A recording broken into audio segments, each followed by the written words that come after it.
Hello everyone, I am Varun from only English. और आज हम लोग जो है दूसरा अनदर चैप्टर पढ़ने वाले हैं बुक रेनबो का, जो कि बिहार बोर्ड का है 12th क्लास का। ठीक, अब ये जो चैप्टर है इसका नाम क्या है? How free is the press. Press का मतलब क्या हुआ?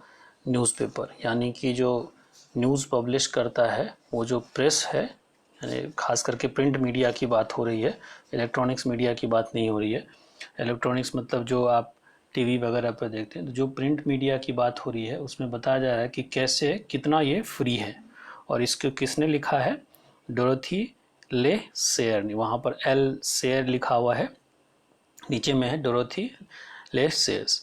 ये इनका जो जन्म है वो हुआ था आपको 13 जून 1893, और इनकी जो डेथ हुई थी वो 17 दिसंबर 1957 को हुआ, यानी कि 13 जून 1893 को उनका जन्म हुआ था और 17 दिसंबर 1957 को इसकी डेथ हो गई थी। She was essayist, play writer, poet and writer of detective fiction, और इसीलिए ये काफ़ी फेमस थे। क्राइम जो स्टोरी वगैरह होता है उसको लिखने के लिए काफ़ी फेमस थे। Was educated at a Somerville's College, Oxford in 1915. Sayers became one of the first women to graduate from Oxford University. यानी ये पहली एक महिला थी जो कि ऑक्सफोर्ड यूनिवर्सिटी से ग्रेजुएट हुई। हर पब्लिश्ड वर्क इंक्लूड्स, ये जो अपने इनके जो काम जो पब्लिश हुआ उसमें जो इनका कौन कौन सा नॉवेल था या फिर जो काफ़ी फेमस हुआ वो था clouds of witness, unnatural death, Lord Peter views the body, उसके बाद 9 tailors, gaudy night, and she has edited the short stories of detections. उसके बाद and publish the complete verse translation of Inferno. Inferno का वैसे मतलब होता है जब बड़ी सी आग लगती है जो कि बहुत लंबे समय तक चलता है, उसको इनफेरो कहते हैं। लेकिन यहाँ इनफेरो एक बुक था जो कि काफ़ी रिलीजियस बुक था, उसके बारे में लिखा गया है। इन द एसेज हाउ, ये जो आज हम पढ़ने वाले how free is the press, she writes with a clarity of thoughts to make the strong case against the misreporting by the press or against the misuse of freedom of the press। यानी यहाँ पर इनका जो thought है ये है कि press जो है जो मिस रिपोर्टिंग करता है या फिर जो तथ्यों को अच्छी तरीके से प्रेजेंट नहीं करता उसके बारे में। जैसे आजकल इंडिया में भी देख रहे हैं कि न्यूज़पेपर वगैरह जो तथ्य है उसके बारे में नहीं और चटपटा न्यूज़ ज़्यादा छापता है, क्योंकि उसका उसी से सर्कुलेशन ज़्यादा होता है इसलिए। और जो न्यूज़ है हमारे काम का, स्टूडेंट्स के काम का या टीचर्स के काम का या लोगों के आम ज़िंदगी से रिलेटेड जो न्यूज़ है आप उसको नहीं देखेंगे। अगर न्यूज़पेपर आप पढ़ते हैं तो आपको धीरे धीरे ये चीज़ समझ में आ जाएगी। इवन कि आप इलेक्ट्रॉनिक्स मीडिया में भी ये चीज़ देखने को मिलेगा। चलिए अब चैप्टर की तरफ चलते हैं। क्या है? That's without a free press there can be no people is a things that all free peoples take for a granted. अब कह रहा है यहाँ पर कि that without a free press, जब तक फ्री प्रेस होगा can be no free people, अगर फ्री प्रेस नहीं होगा तो जो आज हम फ्री पीपल की बात कर रहे हैं वो नहीं होगा। And free people take for granted. Take for granted का मतलब होता है कि आप किसी चीज़ को एज्यूम कर लेते, एक्सेप्ट कर लेते बिना क्वेश्चन किए, यानी उसको सच मान लेते। We need not discuss it nor we at this moment discuss the restrictions placed upon the press in the war time। चूँकि ये स्टोरी वॉर के टाइम में लिखा गया है तो इसलिए कह रहा है कि अभी जो प्रेस जो कुछ भी रिपोर्ट कर रहा है, जो कुछ भी हो रहा है, अब यहाँ पर कहना कि that without a free press there can be no free people. अगर फ्री प्रेस नहीं है तो फ्री पीपल भी नहीं हो सकता है। And is that the free people take for granted, और जब फ्री पीपल है किसी चीज़ को ऐसे ग्रांटेड ले लेता है। We need not discuss it, हम लोग अभी इसको डिस्कस नहीं करेंगे। Nor will discuss at this moment restriction upon the free in the war, क्योंकि वॉर के टाइम में जो रिस्ट्रिक्शन होता है फ्री अब किसी भी प्रेस पे, चूँकि जब युद्ध होता है एक देश से दूसरे देश के बीच तो उस समय बहुत चीज़ों पर रिस्ट्रिक्शन हो जाता है। तो वही बात वहाँ कर कह रहा है। ये वॉर का जो चर्चा की गई ये कहा गया है वर्ल्ड वॉर के समय, सेकेंड वर्ल्ड वॉर के समय।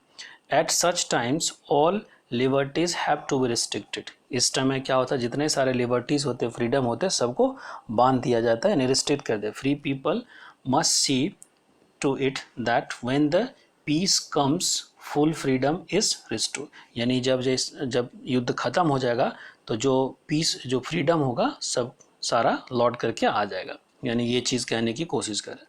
इन द मीन टाइम, लेकिन इस बीच में, अभी तो चलिए फ्रीडम पे, अभी तो प्रेस पे बैन लगा है, अभी वो युद्ध का समय है तो ठीक है, लेकिन इस बीच में it may be wholesome, wholesome का मतलब हेल्दी या good, it may be wholesome to consider what the freedom is, कि आखिर फ्रीडम होता क्या है, and how far it is truly desirable, और कितना तक जो है जो फ्रीडम है डिज़ायरेबल है। इंडिया में कहता है ना कि जैसे हम लोग को कहता है कि लिबर्टी भी एक्सट्रीम नहीं होना चाहिए, तो वो बात भी सच है, लिबर्टी एक्सट्रीम नहीं होना चाहिए, लेकिन कहाँ तक होना चाहिए ये कौन डिसाइड करता है। एक थिन लाइन होता है, मैंने मतलब एक बड़ा सा, एक तरह से हम कह सकते हैं कि बाउंड्री होता है कि जिसको हमें क्रॉस नहीं करना है। इसीलिए कह रहे हैं कि कहाँ तक ये डिज़ायरेबल है। It may turn out to be freedom, it may turn out to be no freedom at all. अब कह रहा है कि ये ऐसा भी हो सकता है कि ये फ्रीडम है ही नहीं, जो फ्रीडम की हम बात सोच रहे, और even a mere freedom to be, और शायद थोड़ा सा ही फ्रीडम है। Tyranny for a tyrant in fact the uncontrol freedom. अब ये टायरनी क्या होता है, टिरनीज कहते हैं इसको, सर टिरनीज कहते हैं, टिरनीज, और for a tyranny it is in fact the uncontrol freedom of one man. अब ये जो कहता है कि फ्रीडम है ही नहीं, थोड़ा सा फ्रीडम है, फ्रीडम किसके लिए, टिरनी के। टिरनी का मतलब होता है छोटे से ग्रुप के लिए फ्रीडम, और टिरनी का मतलब होता है कि यानी फ्रीडम या पावर कह सकते हैं, सिर्फ कुछ व्यक्तियों के कुछ व्यक्तियों के साथ होता है, उसको हम टिरनी कहते हैं। Rule by the small group of peoples having the unlimited power, तो उसी को कहते हैं कि tyranny in fact control freedom of one man, यानी जो फ्रीडम है वो एक इंसान के द्वारा कंट्रोल किया जाता है, और गैंग और कुछ लोगों के द्वारा, to impose it will on the world, और यही इम्पोज किया जाएगा। तो यानी यही कह रहा है कि आखिर फ्रीडम है कितना और किसके पास है। अब शुरुआत कर, फिर कहते हैं when we speak of the freedom of the press, जब हम फ्रीडम ऑफ प्रेस की बात करते हैं, we usually mean freedom in a very technical and restricted sense. तो जब हम प्रेस की फ्रीडम की बात करते हैं तो हम बात करते हैं उसका टेक्निकल और रिस्ट्रिक्टेड सेंस। क्या है रिटर्न एग्जाम्पल में कह रहे हैं, नेमली फ्रीडम फॉर डायरेक्शंस और सेंसरशिप बाय द गवर्नमेंट। अब यहाँ पर क्या रहा है कि जो प्रेस का टेक्निकल और रिस्ट्रिक्शन फ्रीडम की बात कर रहा है, तो वो किस चीज़ से कह रहा है कि प्रेस पे जो है किसका, गवर्नमेंट का सेंसरशिप नहीं होना चाहिए। सेंसरशिप मतलब कंट्रोल नहीं होना चाहिए, ठीक। In this respect the British press is, अब कह रहे हैं इस रिस्पेक्ट की अगर हम बात करें तो ब्रिटिश में, in this respect the British press is under ordinary conditions, यानी कि एक अंडर ऑर्डिनरी साधारण कंडीशन में है, सिंगुलरली फ्री, थोड़ा सा एक तरह से हम कह सकते हैं कि फ्री है। It can attack the policy and political character of the minister, यानी कि ये जो पॉलिटिकल पॉलिसी है लोग गवर्नमेंट का या उसके मिनिस्टर है उस पर अटैक कर सकता है। Interfere in the delicate machinery of the foreign diplomacy, यानी कि फॉरेन डिप्लोमेसी है उसके बारे में भी लिख सकता है। Conduct campaign to subvert the constitutions, यानी कि कैंपेन कर सकता है अगर कोई कॉन्स्टिट्यूशन को बर्बाद करने की कोशिश कर रहा है, तो सबवर्ट का मतलब होता है बर्बाद करना। Incite citizen to discontent and rebellion, लोगों को इंसाइट कर सकता है। इंसाइट का मतलब होता है लोगों के अंदर में एक तरह से हम कह सकते हैं ये लोगों को कोलाहल करना या उसकाना या उत्सुक करना कि आप ये कर सकते हो। सिटीजन टू डिसकंटेंट में अगर वो डिससेटिस्फेक्शन है, and the rebellion expose scandals, जो स्कैंडल्स वगैरह होता है, करप्शंस वगैरह, उसको एक्सपोज करना। एंड फॉर्मेट ग्रीवांसेस, और फॉर्मेट का क्या मतलब होता है कि जो प्रोवोक कर सकता है ग्रीवांसेस के लिए। And generally Harry and the labours for the servant of the states, और हैरी का मतलब हरास, यानी कि लेबरों को जो हरास किया जाता है उसके लिए भी ये चीज़ कर सकता है। तो यानी फ्रीडम इस तरीके से प्रेस ये सब चीज़ें कर सकता है विद ऑलमोस्ट परफेक्ट लिबर्टी, और पूरी तरीके से परफेक्ट लिबर्टी के साथ। On occasion it can become a weapon to coerce, और कभी कभी ये क्या हो सकता है, एक वेपन टू कोर्स, कोर्स का मतलब होता है फोर्स करना किसी को, माने कि इंटिमिडेट करना किसको, गवर्नमेंट को, to confirm what it assert to be the will of people, यानी कि जो कुछ भी प्रेस कह रहा है वो किसका डिज़ायर है, वो जनता का डिज़ायर, यानी कि गवर्नमेंट को वो जो है पेपर ये फोर्स कर सकता है कि जो मैं लिख रहा हूँ, जो बता रहा हूँ, वो जनता की आवाज़ है। अक्सर आजकल ऐसे अपने हिंदुस्तान में देखने को नहीं मिलेगा कि प्रेस जो है, न्यूज़पेपर या टेलीविजन अब हमारी जो आपकी जो है कहानी को सुना गया नहीं सुनाता है, वो उसी चीज़ को सुनाता है जिसमें उसको टीआरपी मिलता है। चलते हैं आगे। So far this is all to be good, अभी ये सब जो बातें सब कुछ ठीक है। Occasionally this freedom may be produce disaster, hesitations and inconsistencies in the public policy. अब कह रहा है कि अभी तक जो हमने बात की वो ठीक है, लेकिन ये क्या था, ओकेजनली दिस फ्रीडम, ये जो फ्रीडम है क्या करेगा, प्रोड्यूस डिजास्टर्स, डिजास्टर्स मतलब बहुत ही खतरनाक क्या करेगा, बर्बाद कर देगा। Hesitation and consistencies in the policies, ये पॉलिसीज में जो इसका पॉलिसी होता है उसके बारे में। और tend to hamper the swift execution, और क्या करेगा, swift executions of the emergency measure, but generally speaking it work to secure the sustain that central doctrine of democracies as we understand. लेकिन ये कहता है कि ये कभी कभी क्या करेगा, tend to hamper the swift, यानी कि जो इमरजेंसी जो मेजर्स लिया जाता है उस चीज़ को भी टेंड कर सकता है जनरली स्पीकिंग, लेकिन ये थोड़ी थोड़ी जो है it works secured and sustain, लेकिन ये काम करता है किस चीज़ को, सेंट्रल डॉक्ट्रिन ऑफ डेमोक्रेसी, यानी अभी तक जो फ्रीडम की बात की गई है उसमें जो डॉक्ट्रिन होता है, डॉक्ट्रिन मतलब सिद्धांत, डेमोक्रेसी का क्या सिद्धांत होना चाहिए, उसके फेवर में ये अभी तक जो प्रेस की बात की गई वो काम करता है। That state is not the master but the servant of the people, यानी कि गवर्नमेंट जो होता है वो क्या होता है, मास्टर नहीं होता पीपल का, वो सर्वेंट होता है। तो इस तरीके से अभी तक प्रेस के बारे में बताया गया। नेक्स्ट चलते हैं। The press as a whole and in the technical and the restricted sense in this pretty free in the peaceful Britain, कह रहा है कि अगर हम प्रेस की एज ए होल बात करें तो टेक्निकली और रिस्ट्रिक्टेड सेंस में फ्री है, माने इसमें कोई दिक्कत नहीं है। There is a no shade of political opinions that does not somehow contrive और एक्सप्रेस इटसेल्फ। अब कह रहा है कि कोई भी इसमें पॉलिटिकल ओपिनियन नहीं है और जो कि क्या करता है, इसको somehow contrive to express itself. अब कंट्राइव का क्या मतलब होता है, माने कुकअप, माने कि कोई नया स्टोरी बनाना है, इस तरह से झूठ चीज़ें प्रेजेंट करना। तो कह रहा है there is a no shade of the political opinion, ऐसा कोई नहीं है, कोई भी इस तरह से पॉलिटिकल ओपिनियन नहीं है, that does not somehow कंट्राइव the express itself. But if we go to imagine that any particular organ of the press enjoy the larger liberty, यानी कि अगर ऊपर से हम देखें तो लगता है कि प्रेस जो है वो फ्री है, उसमें कोई दिक्कत नहीं है, यही बात करें।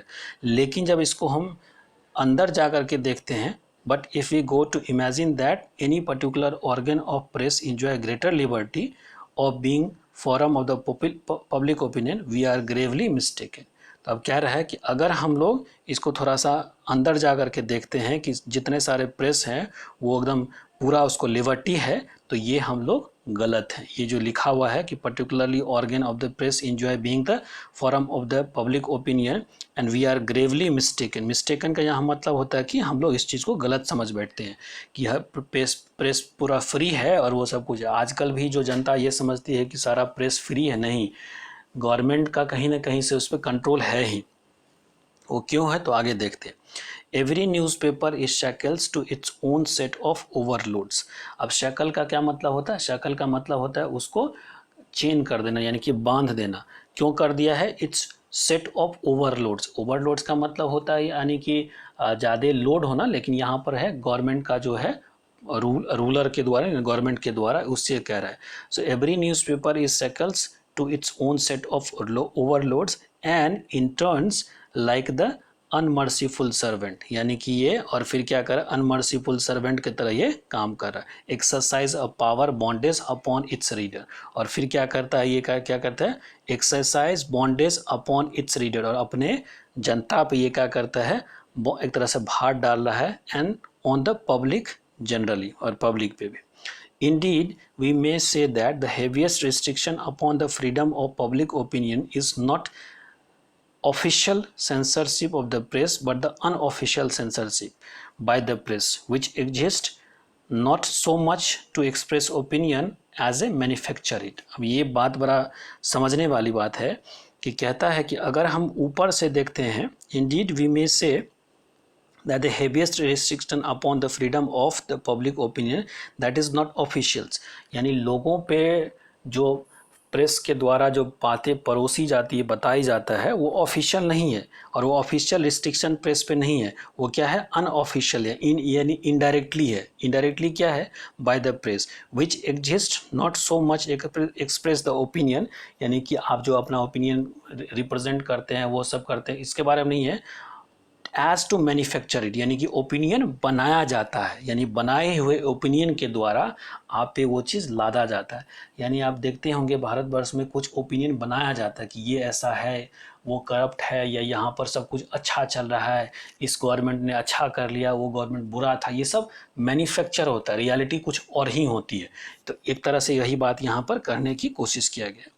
The editorial policy of the popular dairy is controlled by two। अब क्यों है ऐसा, तो अब ये जानने की जरूरत है। कहता कि editorial policy of the popular daily is control by two chief factor, यानी कि जो पेपर छपता है उसका जो वो क्यों कंट्रोल होता है, तो उसका दो कारण है।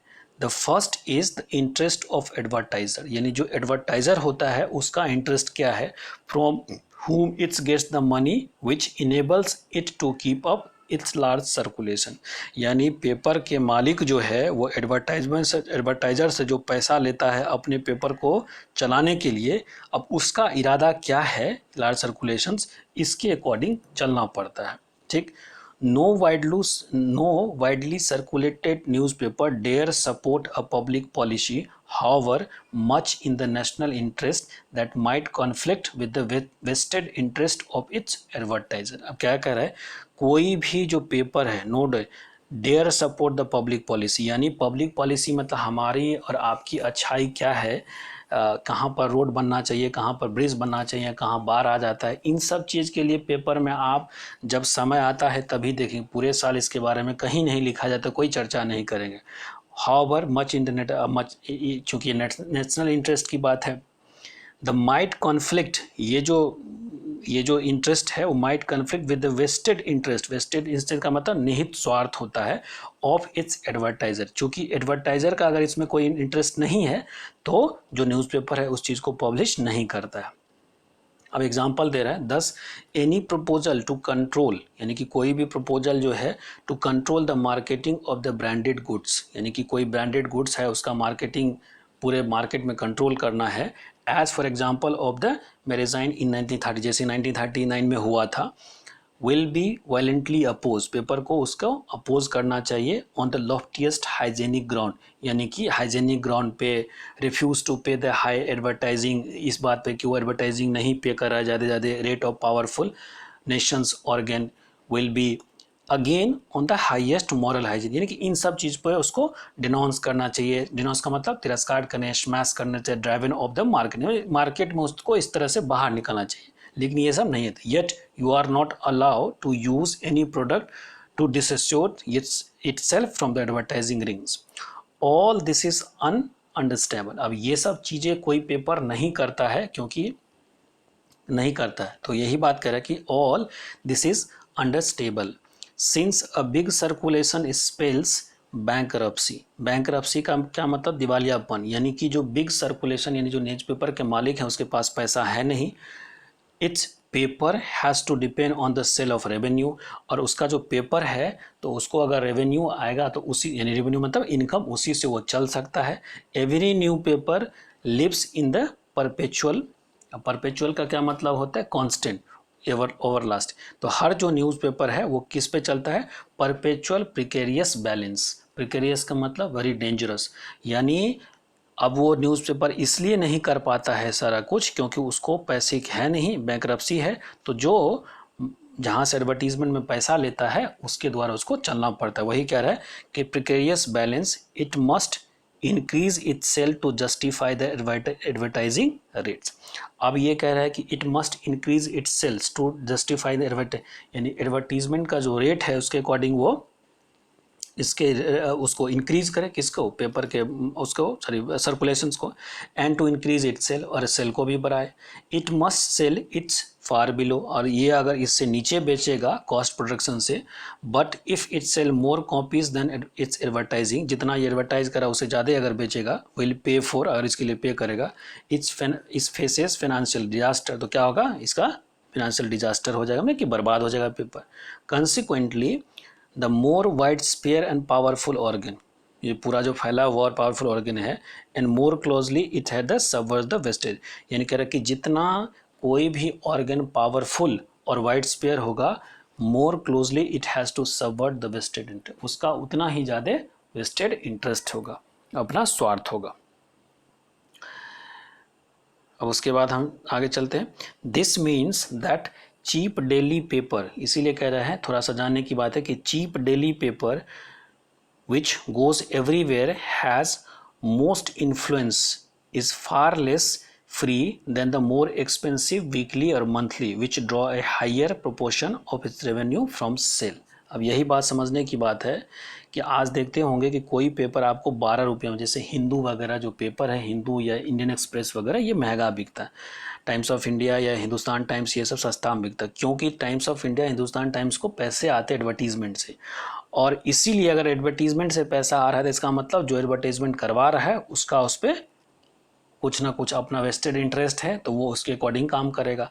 लेकिन जो हिंदू और इंडियन एक्सप्रेस और जो न्यूज़पेपर है, वो जो उसके रीडर है उससे पैसा लेता है। 12 रुपये एक पेपर का दाम अभी भी लोग देता है, इसका मतलब उसके न्यूज़ जो होगा वो ऑथेंटिक होगा। तो यही बात कहने की कोशिश कर रहा है कि this means that the cheap daily paper, ये जो चीप सस्ता जो डेली पेपर होता है, विच गोज एवरीवेयर, जो हर जगह जाता है, हैज़ ए मोस्ट इन्फ्लुएंस, उस पर ज़्यादा से ज़्यादा प्रभाव होता है।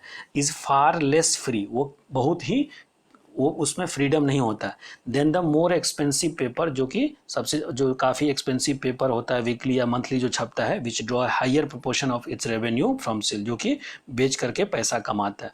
Therefore it is only comparatively rich who can afford to reward the independent expression of opinion. और इसमें क्या होगा, तो जो धनी व्यक्ति है वही उतना पैसा खर्च करके उस पेपर को खरीदेगा, और फिर वही जो है सो इंडिपेंडेंट ओपिनियन एक्सप्रेस कर पाएगा। तो ये भी अब समस्या की बात आ गई। The second chief sources of the newspaper revenue, दूसरा जो कहता है चीप सोर्सेज रेवेन्यू का न्यूज़पेपर के लिए, वो क्या है, the second chief sources of a newspaper revenue is the wealth of a man, यानी कि जो इंसान न्यूज़पेपर का मालिक होता है वो कितना वेल्दी है। मान लीजिए किसी चैनल का मालिक मुकेश अंबानी भी है, तो अब, या फिर एक मुकेश अंबानी जैसे CNN IBN का है, या फिर कोई और भी हो सकता है, बहुत सारे ऐसे हैं, तो अब उनका अपना क्या इंटरेस्ट है, उसके अकॉर्डिंग उसका चैनल चलेगा। तो वही बात कह रहा है कि the second chief sources of the newspaper revenue is the wealth of a man. तो चूँकि अगर अंबानी अच्छे तरीके से देश के लिए काम करेंगे तो उसका अच्छा चैनल भी काम करेगा, और अगर उन्हीं का कोई अलग इंटरेस्ट होगा, वेस्टेड इंटरेस्ट होगा, तो वो चैनल उसी तरीके से चलेगा। तो वही बात कह रहा है, the second chief sources of newspaper revenue is the wealth of a man और the company that owns it, यानी कि जो इंसान जो इस न्यूज़पेपर को चलाता है। अकॉर्डिंगली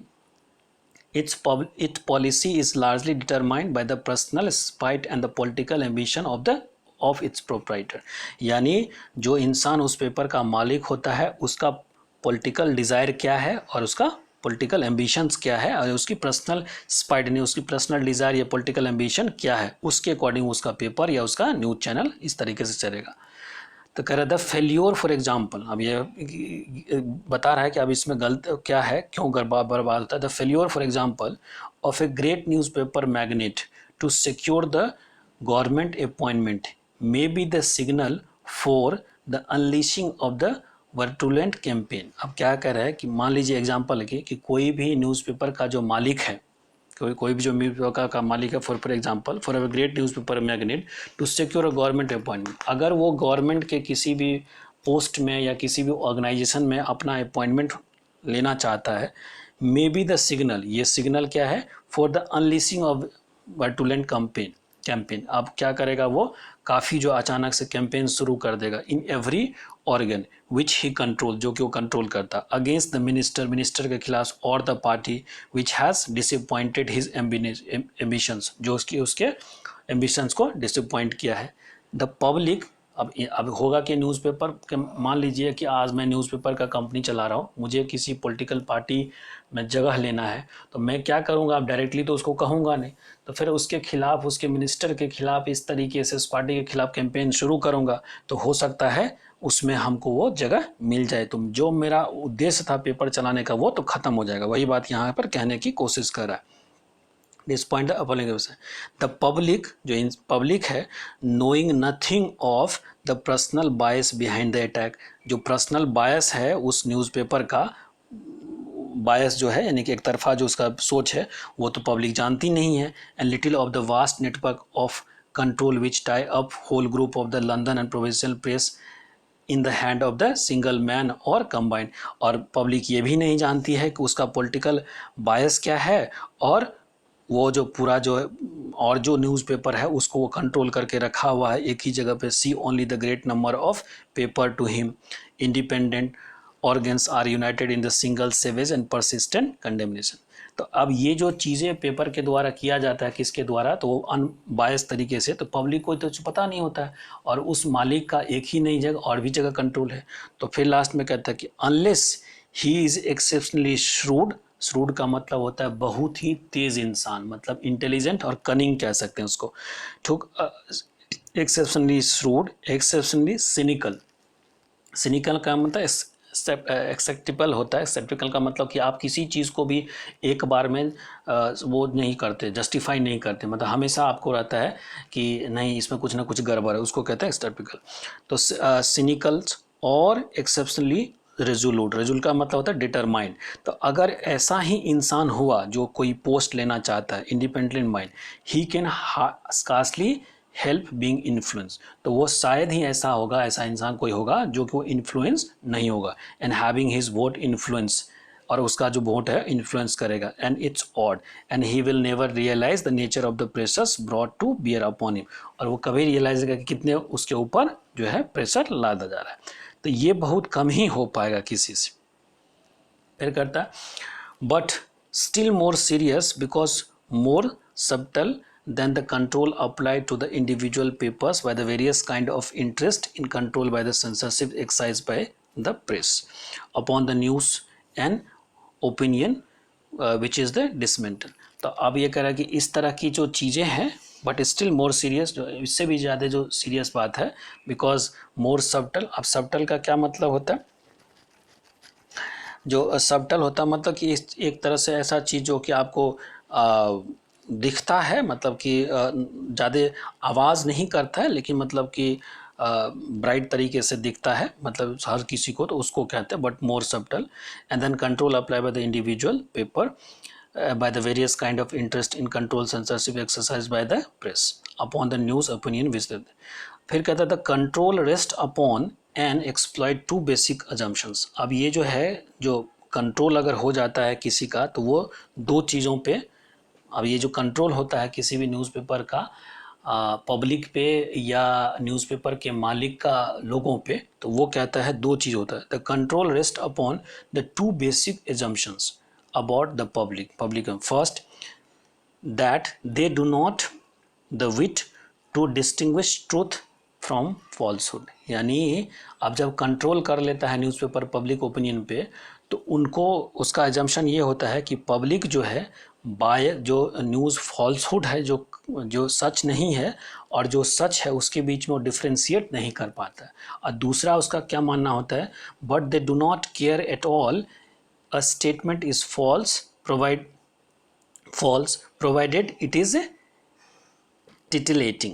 तो अब कह रहा है कि दूसरा क्या होता है कि वो इस बात को ये नहीं जानता, वो इस बात को नहीं मानने के, पब्लिक यानी इस बात को नहीं केयर करता कि स्टेटमेंट फॉल्स है तो है, प्रोवाइडेड, लेकिन ये टिटिलेटिंग, टिटिलेटिंग का मतलब कि काफ़ी इंटरेस्टिंग है। तो अब समझ में आया कि जब पेपर वाले, जब मीडिया क्या करता है, पब्लिक के ओपिनियन पे कंट्रोल कर लेता है, तो वो दो एजम्पशन लेकर के चलता है। पहला कि पब्लिक जो है सच में और झूठ में चीज़ों को डिफ्रेंशिएट नहीं कर पाता है, और अगर वो कर भी पाता है तो वो क्या करता है, टिटिलेटिंग का मतलब होता है कि सडन कोई चीज़ पर के आप काफ़ी एक्साइटमेंट में आ जाते हैं, कोई आपको इंटरनली काफ़ी उत्सुक हो जाते हैं, लेकिन सच चीज़ को वो सच होता नहीं है, इस तरह की बातें कर रहे हैं। तो यही बात करें, नाइदर एजम्पशन इज फ्लैटरिंग, जो ये जो एजम्पशन है वो खराब नहीं हो, नीचे नहीं जा रहा है। And indeed between the language use privately, अब फिर करें, नाइदर एजम्पशन इज फ्लैटरिंग, ये वो खराब नहीं हो रहा। And indeed between the language use privately by the Lord Northcliffe about his British, अब ये जो लॉर्ड नॉर्थक्लिफ है ये एक न्यूज़पेपर के मालिक हुआ करते थे, पीछे दिया गया, आपके वोकैबुलरी वेल में चेक कर लीजिएगा कि कितना ये कंट्रोल करता है। तो उसके बारे में दिया गया कि language use by the late private, मैंने मर गया वो इसलिए कि late private Northcliffe about his British reader, यानी ब्रिटिश रीडर के बारे में जो लैंग्वेज यूज़ किया करता था, and language use by the Hitler, और जो हिटलर यूज़ किया करता था about his German readers, German के, there is a very little to choose, यानी जनता के बीच में जो हिटलर वर्ड यूज़ किया करता था लोगों को हिप्नोटाइज करने के लिए, या उसके भावनाओं को अपने अंदर कंट्रोल करने के लिए, या फिर जो ये न्यूज़पेपर यूज़ किया करता था, लगभग सेम था। तो इसमें अब वही चीज़ कह रहा है कि both assume that the readers can be made to believe anything, दोनों ये मान के चलते हैं, हिटलर का ये मानना था कि झूठ को इतनी बार बोलो कि सच हो जाए, तो यही बात कह रहा है कि इन दोनों का ये मानना था कि बोथ एज्यूम्स, दोनों ये मानते थे कि readers can be made to believe anything, यानी कि जनता को, जो पेपर पढ़ने वाले हैं लोग को विश्वास करा दिया जाए कि ये चीज़ होता है, चाहे वो होता है कि नहीं होता है। Readers can be made to believe anything, हर चीज़ को विश्वास करवा दिया जाता है, यानी कि वो ये मान के चलता है। अब इसका रिजल्ट क्या होगा, कितना बुरा होगा, कितना खराब होगा, ये आप सब जानते हैं। The result is that accurate reporting, अब क्या, the result is that the accurate reporting which used to be the pride of old fashioned independent newspaper, जो रिपोर्टिंग पहले हुआ करता था, पहले जो old fashioned independent newspaper हुआ था, has largely given place to the reporting which is based in slipshod and the worse tendency। अब ये क्या है कि जो पहले ओल्ड तरीके में जो रिपोर्टिंग हुआ करता था, अब उसको रिप्लेस कौन कर लिया है, स्लिप होड। अब ये स्लिप होड क्या है, केयरलेस तरीका, और टेंडेंसी इसका मतलब होता है डेलिबरेटली बायस, तो यानी पहले जो रिपोर्टिंग हुआ करता था अब उसको केयरलेस तरीके से और वर्स्ट टेंडेंसी यानी कि बायस तरीके से प्रेजेंट किया जाता है, चाहे वो किसी के फेवर में हो या किसी के अगेंस्ट में हो। ये अक्सर आप इंडिया में देखने को भी आपको मिल जाएगा। I should like to illustrate, अब कह रहा है कि अब यहाँ एग्जाम्पल देना चाहता है कि I should like to illustrate के मैं थोड़ा किसी चीज़ को डिटेल में बताना चाह रहा है। Illustrate with a quite trivial example, वो एक एग्जाम्पल देना चाहता है, ट्रिवियल का मतलब होता है बड़ा ही इंटरेस्टिंग सा, drawn from the personal experience, जो कि उसको खुद से पर्सनल एक्सपीरियंस से मिला है।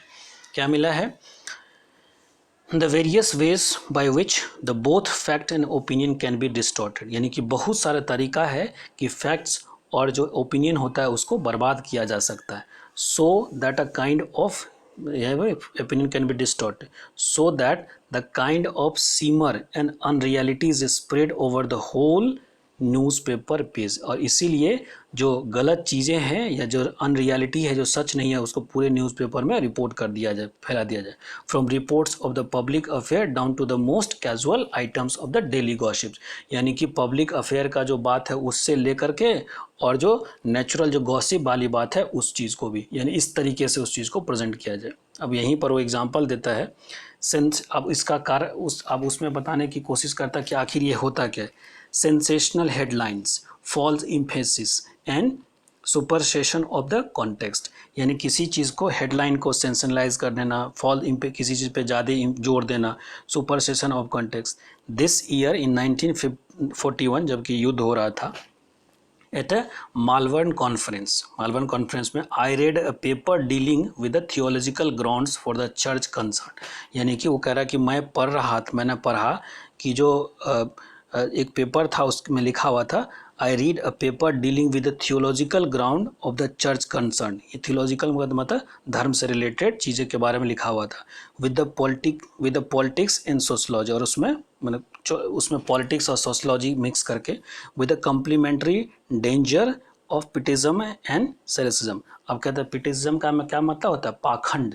पिटिज्म का मतलब होता है पाखंड, और सेरेसिज्म का क्या मतलब होता है कि एब्सोल्यूट डिक्टेटरशिप। इस तरीके से लिखा गया था कि बड़ा ही खराब था। And with the importance of incarnations doctrine. अब ये इनकैरिनेशंस डॉक्ट्रीन का मतलब क्या होता है कि इनकैरिनेशन डॉक्ट्रीन का मतलब होता है कि थ्योरी ऑफ यूनियन, की गॉड भगवान एक ही है, इस चीज़ को हम इनकैरिनेशन डॉक्ट्रीन कहते हैं। तो यानी इन दिस कनेक्शंस, यानी वो जो धर्म के बारे में लिखा गया था तो उसमें इस तरीके से लिखा गया कि सब कुछ जो है गलत था। अब उसके नीचे में थोड़ा सा डिटेल दिया गया है। connection out of 8,000 words, some 250 words dealt with the connection between the Saracens and the undue emphasis placed on a sexual and as a contrasted with the financial morality। अब देखिए, यानी 8,000 वर्ड में से 250 word जो था उसमें क्या था, किस चीज़ के बारे में था? Connection between the Caesarism. हमने अब सेरेसिज्म का मतलब हमने पढ़ा क्या? डिक्टेटरशिप, यानी कि rule, and the undue emphasis place on the sexual, यानी कि अब सेक्सुअल रिलेशनशिप पे या इस तरह से उन चीज़ों पे ज़्यादा जोर दिया गया था। And contrasted with the financial morality, और उसमें कॉन्ट्रास्ट किया गया था फाइनेंशियल मोरालिटी के बाद। This quite subsidiary paragraph was reported everywhere. अब ये जो पैराग्राफ था हर जगह जो है पब्लिश हुआ, reported everywhere under sensational headline, और हर जगह ये हेडलाइन की तरह पब्लिश हुआ। In such a manner as to convey that this passing illusion form the whole subject matter of my address. यानी इस तरीके से, इल्यूजन का मतलब था इनडायरेक्ट रेफरेंस, यानी कि इस तरीके से कन्वे किया गया था कि लग रहा था कि सारा मैटर है इसी के खिलाफ, इसी के इर्द गिर्द घूम रहा है। अब सोचिए, फिर से नीचे कह रहा है कि out of 8,000 words about theology, यानी कि धर्म के बारे में या धार्मिक चीज़ों के बारे में जो 8,000 वर्ड था, the reporter speaks only on which they presume the readers capable for understanding. यानी रीडर्स ने उसी वर्ड को प्रिज्यूम लिया जो उसको लग रहा था कि जो उसका रीडर है वो पढ़ने में सक्षम है या जानने में चीज़ों को समझ जाएगा। और उसमें क्या, टू विट फॉर्निकेशंस का मतलब क्या होता है कि voluntarily sexual relationship between the unmarried man और वुमेन। यानी उतने सारे वर्ड में से मात्र कुछ वर्ड को लिया गया जिसमें कि इस चीज़ पे ज़्यादा जोर दिया गया। सोच सकते हैं कि कैसा है। You the reader will appreciate the compliment. अब आप जो रीडर हैं इस चीज़ को अप्रिशिएट करेंगे। I will however add to your comfort, लेकिन मैं आपकी कंफर्ट में इस चीज़ को ऐड करता हूँ that this report was not made. ये जो रिपोर्ट था बनाया नहीं गया था। और यू माइट बी सपोज, और इस चीज़ को मानेंगे, by the pressmen's from your favourite papers specially selected for understanding Asian affair. all the distorted report emanated from the news agency. ये सारे जो रिपोर्ट गलत बनाया गया था कहाँ से? एक न्यूज़ एजेंसी से।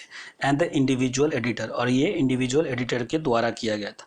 व्हेन रिमॉन्स्ट्रेटेड विद, जब इसको ठीक से जाना गया, वर most part content disown the responsibility. अब डिसअवॉर्ड का रिस्पॉन्सिबिलिटी का मतलब जब इस चीज़ को जाना गया तो उसने अपने रिस्पॉन्सिबिलिटी से पल्ला झाड़ लिया, यानी इस चीज़ के लिए उसको कोई केयर नहीं किया, माफ़ी नहीं मांगा इस तरीके से या कुछ नहीं किया, ठीक है, रिफ्यूज से।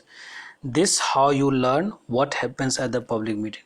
अब जान सकते हैं कि आखिर किस तरीके से ये पब्लिक मीटिंग में होता है। अब फिर कहता है ग्रैबलिंग, किस तरीके से न्यूज़पेपर लोगों के चीज़ों को, फैक्ट्स को सही नहीं बता करके बर्बाद करता है, वही कहते हैं ग्रैबलिंग। अब यहाँ पर क्या कहते हैं? This is the special accomplishment of the press interview. ये जो ग्रैबलिंग होता है ये प्रेस का जो इंटरव्यू जो लेता है प्रेस, उसमें क्या करता है वो चीज़ बताने को। During the production of my latest play I was asked, यानी कि जब वो अपना एक ड्रामा लिख रहा था नरेटर डोरथी, जिसके बारे में आज लोग पढ़ रहे हैं, तो उसने कहा कि during the production of my latest play I was asked, मुझसे पूछा गया what were my plans for a future. Narrator से पूछा गया कि उसका फ्यूचर के लिए क्या प्लान है। आई रिप्लाइड, मैंने जवाब दिया, that I never made plans, मैंने कभी ज़िंदगी में प्लान नहीं बनाया है। That I prefer writing plays to novel, कि मैं नोवेल लिखूंगा इस तरीके से। दो नोवेल्स पेड बेटर, जो कि नोवेल लिखने से मुझे अच्छा मिलता है। And that financially considerable not destiny, और इसलिए फाइनेंशियली इससे अच्छा मिलता है। If the opportunity to write a play were to present, और अगर मुझे ये प्रेजेंट किया जाता है लिखने के लिए, it self for example another commissions for a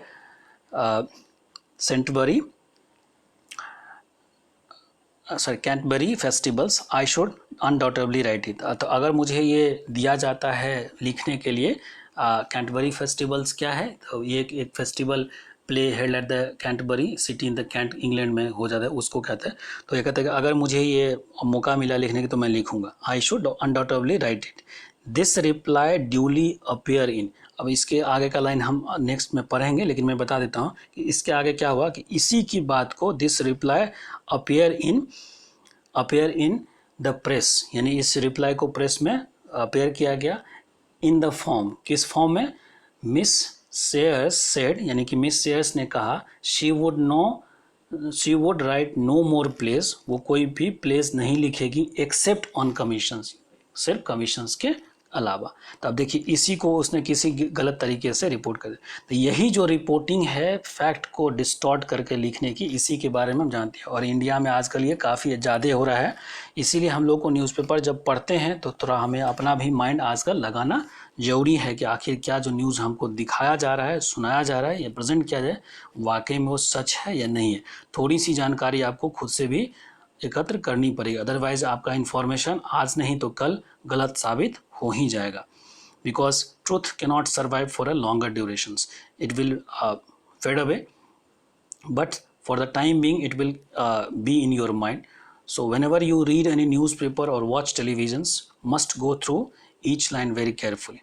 ठीक इसी तरीके से हमारा ये फर्स्ट पार्ट जो है हाउ प्रेस इज़ फ्री जो है वो ख़त्म होता है।